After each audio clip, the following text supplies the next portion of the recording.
Simbora, vamos começar. Segundo a agenda divulgada pelo Palácio do Planalto, hoje às 9 horas da manhã, o presidente Lula esteve reunido com o governador do Maranhão. Podemos falar o que foi acertado? Já tem divulgação dessa agenda, o que se falou durante esse encontro? Olavo, pelo menos o que o Brandão disse, o governador Carlos Brandão, que foi uma conversa muito boa.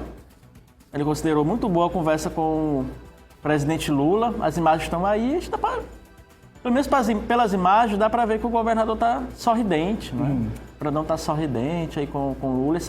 Essa reunião foi hoje pela manhã, lá em Brasília, entre os dois.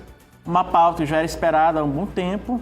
O próprio Lula, o presidente Lula, quando esteve aqui no Maranhão, lá em Imperatriz, especificamente, disse que iria tratar dessa questão do Maranhão envolvendo as eleições, que ele defendia a unidade, que era importante, está todo mundo unido, e queria conversar com o governador Carlos Brandão acerca dessa situação que a gente tem visto no Maranhão. A gente fala aqui todo dia, praticamente, dessa situação entre dinistas e brandonistas que hoje estão praticamente rompidos.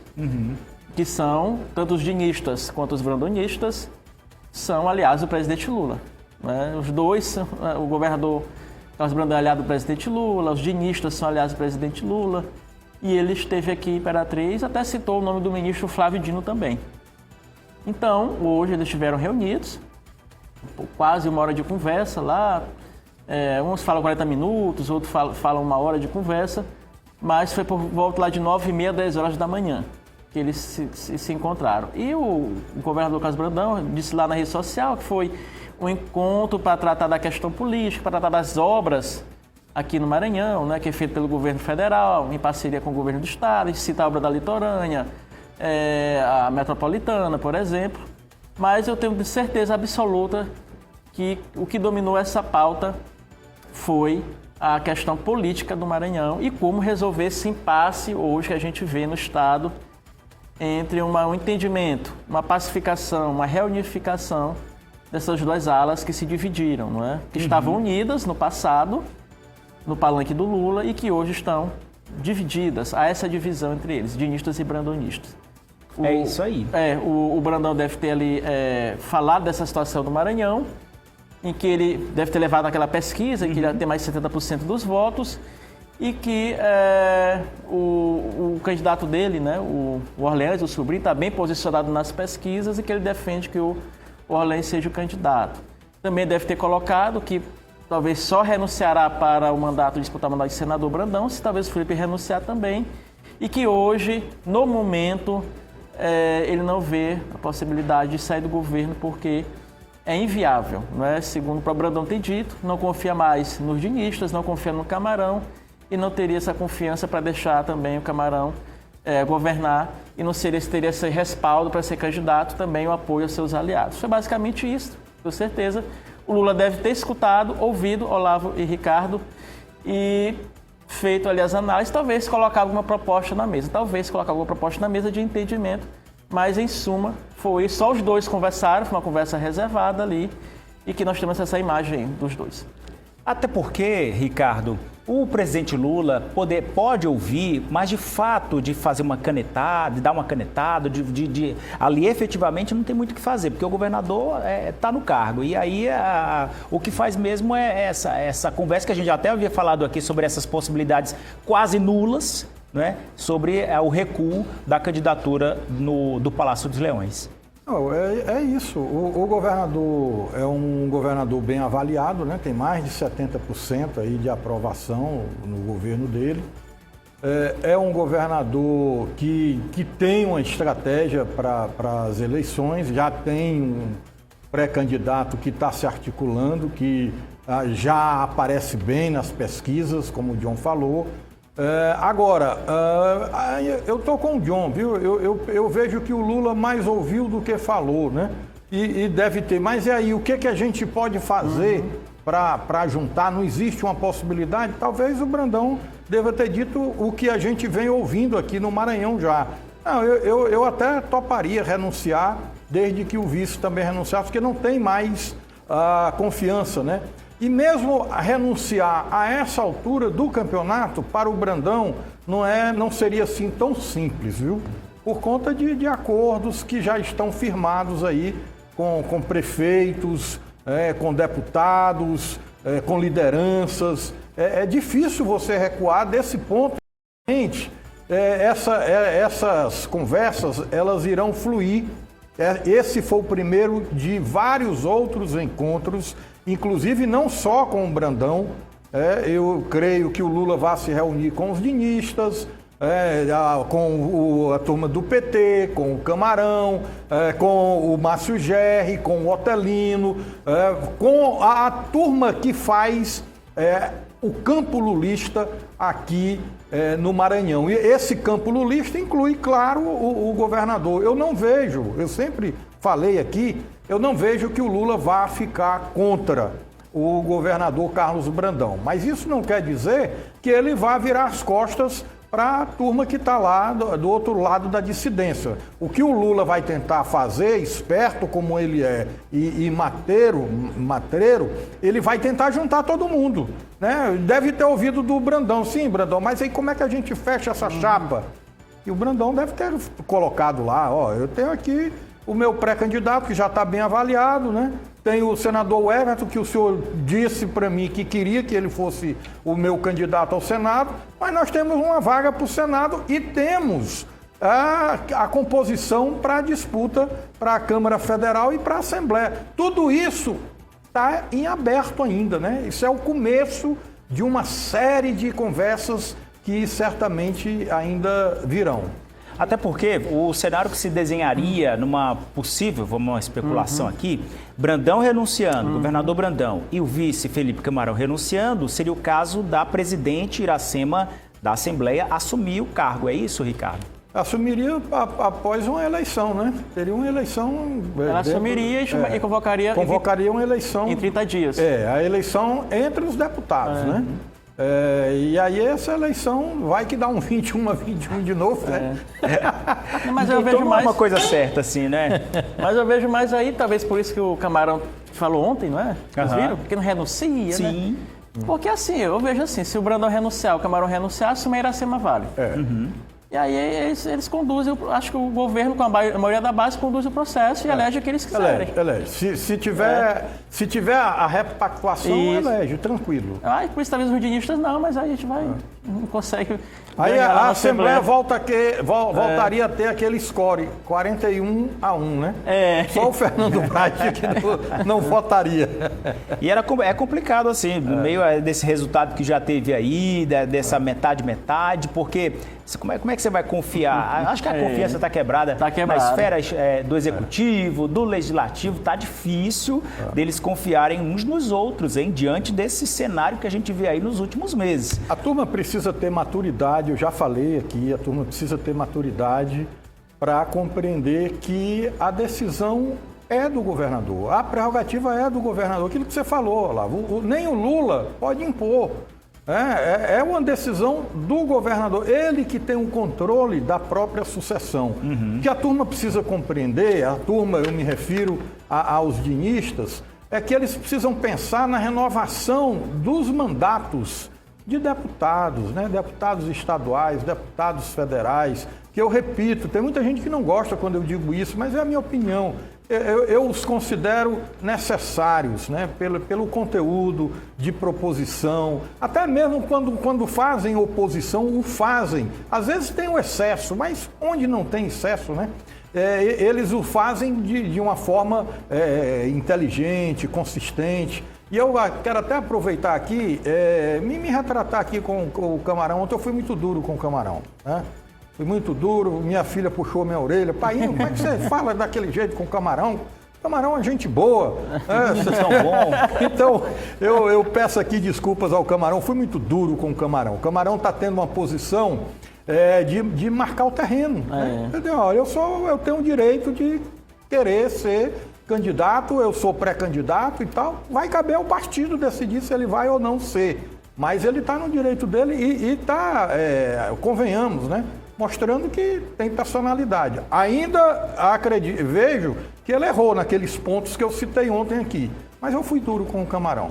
Lá no interior, Ricardo, a pessoa fala assim, se não engrossar o cangote caboclo passa por cima, né? Então, nesse momento, se ele não colocar as mãos para fora, né? Engrossar o cangote, como fala, aí, quem sabe, ele já é descartado. Então, acho que ele está no papel dele mesmo, né, Ricardo, de lutar aí com unhas e dentes pela possível candidatura ao governo do Estado, né? Numa negociação ele não é valorizado, né? Exatamente. Chega lá, Camarão tem que resistir, né? Olha, pontuar com dor dígito nas pesquisas, tem que estar endurecendo discurso, diálogos pelo Maranhão, tem que estar se movimentando, porque vai chegar uma negociação, poxa, e aí não tem força, né?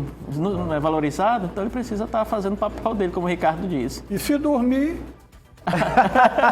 Ela vem. a onda leva. Não pode dormir. Camarão que dorme, não tem negócio assim? E tem o seguinte Ele também, até postou um dia Ricardo. desses, vocês viram que o Camarão postou explicando lá na rede social dele que o estômago do camarão é na cabeça, né? Ele disse que não era... Pode explicar aquele ditado, né? E tem também, Ricardo, só para a gente passar para a próxima pauta, que muitos políticos precisam ir para o primeiro turno para poder ganhar aquela bagagem, ganhar aquela relevância, porque no segundo turno já é uma nova eleição, negociações novas, e a pessoa que ficou ali, por exemplo, o próprio Laésio, que ficou em segundo lugar, ganhou um outro peso, né, na eleição passada por conta do resultado que tem. Você ultrapassa o primeiro turno muitas vezes com um ganho de capital político. Seria isso, Ricardo? Nessa conjuntura atual, um segundo turno não interessaria ao Lula, né? Para o Lula, o ideal seria a turma estar junta e decidir logo a questão no primeiro turno e até para se concentrar na eleição dele, que provavelmente vai para o segundo turno, pelo menos a título de hoje. Eu não vejo hoje possibilidade nacional. Eu não vejo hoje chance de a eleição ser decidida em turno único, a eleição para a presidência da República. Então imagina aí, para o Lula, não é melhor ter a turma toda aqui quebrando lances na reeleição dele no segundo turno do que estar pensando aqui, brigando aqui num eventual segundo turno para o Palácio dos Leões? Um segundo turno atrapalha e não ajuda em nada ao projeto de reeleição do Lula. Um segundo turno ocorrendo, fatalmente é porque a direita pode ter elegido aí um senador, né? São duas vagas, aquilo que eu venho falando. Você tem o Everton Rocha, que está muito bem encaminhado aí a reeleição dele. Mas são duas vagas, né? Você tem o Everton encaminhado, mas e a outra vaga? Se dividir, meu irmãozinho, fica difícil. E para o lado, tem muito telespectador falando, inclusive tem uma mensagem por aqui, não seria o legal ter um senador no Maranhão, não para o governo, porque a gente sabe que o governo perde com isso. Não seria bom para a democracia ou para a representatividade, um de direita e um de esquerda, Ricardo? Olha, essa questão de direita e de esquerda são questões de vida, né? A pessoa vê um jeito, o mundo de um jeito, outros veem de outro, né? Eu vejo que esse negócio de ideologia é uma grande tolice, é um grande atraso. Vou lhe citar um exemplo. Hoje está todo mundo metendo o cacete na polícia do Rio de Janeiro, porque a polícia matou mais de 100 bandidos lá. Eu choro pela morte dos 4 policiais, me perdoem a franqueza, né? Respeito a dor das mães dos bandidos que morreram, mas eu choro pela morte dos 4 policiais. E eu não me considero um cara de esquerda, mas eu não sou também de direita. Essa coisa de ter um senador de um lado ou de outro, no tocante ao projeto do Lula, e ele tem dito isso, é mais importante para ele eleger senador do que eleger governador. Por quê? Porque se a direita dominar o Senado, fizer maioria no Senado, como hoje domina a Câmara, aí, meu irmãozinho, o que vai ter de ministro do Judiciário impeachmentado vai ser uma festa. E como que se vai governar? Se hoje a presidência da República tem dificuldade de manejar o orçamento, que o orçamento está todo concentrado no Legislativo, notadamente ali pela Câmara dos Deputados, é essa a questão, né? A não ser que o Brasil queira um presidente de direita e faça a maioria de direita também na Câmara e no Senado. Isso não quer dizer que nós não tenhamos uma democracia. Isso não quer dizer que eu sou contra a democracia. Não, a democracia é necessária. Isso é importante você trazer esse esclarecimento, Ricardo, para saber aqui qual a repercussão de eleger um de direita, eleger um de esquerda, a percepção aqui do Ricardo trazendo para a gente trazer à mesa aqui essa discussão sobre a eleição, sobretudo não só para o Brasil, mas para a representatividade, digamos assim, para a governabilidade. Pronto, é isso. E o cara ser de direita, só para fechar, viu, Olavo? O cara ser de direita ou de esquerda não quer dizer que o cara seja bom ou ruim. Tem político de direita bom, tem político de direita ruim, tem político de esquerda bom, tem político de esquerda ruim. Isso é inerente à condição do próprio ser humano. Vou citar um político aqui de direita que eu acompanho assim de longe, vejo a forma como ele se relaciona com todo mundo. Flávio Bolsonaro, filho do Jair Bolsonaro, tem uma postura totalmente diferente da postura dos irmãos. É um cara mais comedido, né? Um cara mais do diálogo. Na esquerda, eu posso citar aqui como exemplo também de político que se coloca assim para o diálogo, o Fabiano Comparato. Para mim é um grande senador, um cara que é muito centrado, né? E a gente precisa ter essas visões diferentes de mundo. Pronto, vamos seguir aqui, a gente segue com o nosso Tá Na Hora Maranhão, a nossa resenha, porque enquanto a turma do Palácio dos Leões não se decide quanto 2026, o prefeito da capital continua com algumas movimentações que para alguns seguem como sinalizações, será? Para uma nova disputa eleitoral, John? O prefeito Eduardo Braide, ele não afirma que é candidato. Você sabe disso, Olavo conversou com ele ontem, mas ele se prepara, não é? Caso tenha essa oportunidade, caso o cenário seja muito favorável para ele. Por exemplo, repercutiu ontem a presença do vereador lá de Imperatriz, Ricardo Seidel, que até outro dia era secretário do prefeito do Rio do Amaral, tá ele na foto aí. Esse evento, gente, é aqui em São Luís, viu? Não é Imperatriz não, é em São Luís, mas ele esteve aqui, o Ricardo Seidel, que é o representante da direita, né? Ele é da direita, é vereador em Imperatriz, e já tem esse relacionamento com o Braide há um bom tempo. E também esteve aqui em São Luís o vereador de Bacabal, o Romarinho, né, que é influenciador, é jornalista, trabalha, cobre essa área de polícia, mas ele é vereador de Bacabal. Até outro dia repercutiu umas críticas que ele fez ao ex-senador João Alberto, que também hoje é vereador de Bacabal. Então são dois nomes ali que tem um grande alcance nas redes sociais, das suas cidades, Imperatriz e Bacabal, e são dois vereadores populares, né? Então, assim, o Braide tem estreitado essa relação com algumas lideranças do interior do Maranhão. Já falou, por exemplo, Timon tem uma boa relação com o Luciano Leitoa, com o Grupo Leitoa.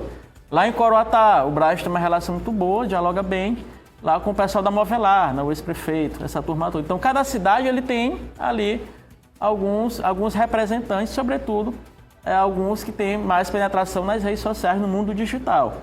O que dá um indicativo, denota aí, que ele pode sim ser candidato a governador, né? E precisa desses apoios. O Ricardo sempre fala, não dá para ser candidato a governador sozinho. Precisa de apoios, apesar de o governo do estado estar fechando o cerco, né?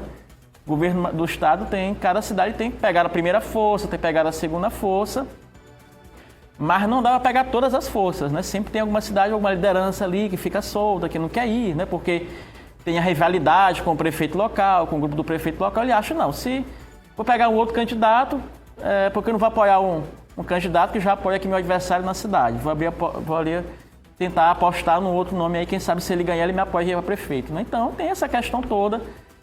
E o Braide tem se aproximado aí de algumas lideranças do interior do Maranhão. Mas ele nunca falou para nenhuma delas, pelo menos eu tenho conversado com algumas dessas lideranças, ele nunca falou para ninguém, nem por telefone, nem pessoalmente, que ele é candidato a governador. Ele nunca falou, né? Nunca disse.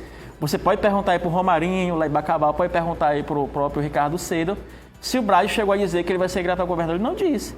Ele apenas está estreitando os laços. Ele foi, vocês lembram que ele foi lá em Balsas uma vez, na Agrobalsas, foi na eleição de Imperatriz lá, apoiar a Mariana, vocês lembram também, né? Então ele fez algumas sinalizações, mas não quer dizer que ele já está com a campanha na rua. Fizeram lá um slide dele na Baixada, né? Para ele ir lá na Baixada Maranhense. mas ele está apenas dialogando, conversando, focando na gestão municipal, fazendo entregas. Mas eu creio que daqui para o começo do próximo ano ele deve dar um parecer, né, definitivo em relação a essa questão se disputa ou não o Palácio dos Leões. Mas já tem, olha aí, acabou, mas já tem até apoiadores explícitos, não só secretários políticos que já postaram aí enigmas, mas já vi também, inclusive, carro com o nome dele, como de alguns outros políticos. Será uma mensagem, algo subliminar? A gente vai acompanhando aí para ver como é que fica a expectativa para o anúncio ou não, anúncio de que vai ou não ser candidato a governador ou prefeito de São Luís.